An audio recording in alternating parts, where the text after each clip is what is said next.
حافظ آباد شہر گندگی کی عمار جگہ بن گیا، انتظامیہ نااہلی کی تمام حدیں توڑ دی۔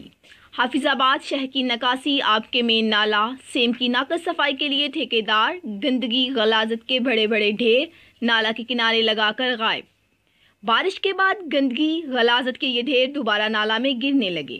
شہری نالا کی ناقص ترین صفائی اور گندگی غلاظت کے ڈھیر نہ اٹھائے جانے پر ایڈمنسٹریٹ میونسپل کمیٹی عدنان ارشاد چیمہ اور دیگر افسران کی غفلت و لاپرواہی کے خلاف سراپا احتجاج بن گئے۔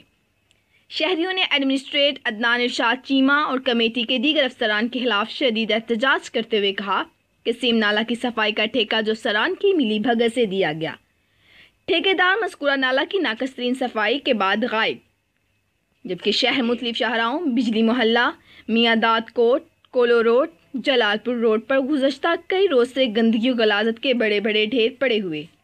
یہ نہ صرف بدبو اور بیماریاں پھیلانے کا سبب بن رہی ہیں، بلکہ بارش کے بعد یہ ڈھیر دوبارہ نالا سیم میں شامل ہو کر نالا کو مزید بلاک کرنے کا سبب بن رہی ہیں۔